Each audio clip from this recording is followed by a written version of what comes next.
Ciao, sono Antonio del ristorante Gallura Milano, via Vittoria Colonna 50. Noi siamo un ristorante caratteristico sardo dove ci piace farvi sognare, portarvi la nostra conoscenza di cucina, la nostra semplicità e il nostro buon gusto, sperando che comunque chi viene a trovarci lo possa apprezzare. Tra le nostre particolarità potete trovare il carpaccio di branzino con scaglie di bottarga di cabras freschissimo, oppure una tartarina di tonno speciale con una salsina che non vi posso svelare il segreto, dovete solo provarla. Abbiamo una serie di antipasti anche cotti, vi arriveranno una serie di piatti, 6, 7, 8 piatti, a seconda anche del vostro gusto e di quanto avete voglia di mangiare. Abbiamo dei primi particolari eccezionali, tipo una spaghetti vongole, bottarghe e ricci di mare.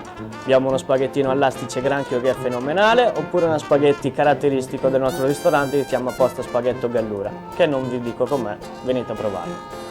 Per quanto riguarda il crudo, invece, se volete fare un'ottima degustazione, abbiamo scampi, gamberi arrosti di Mazara, abbiamo una vasta scelta di ostriche, tartufi, fasolari e da non sottovalutare i nostri carpacci con le nostre tartare, che sono eccezionali. Un saluto agli amici di Love Resto e se volete godere e sognare nello stesso tempo venite a trovarci.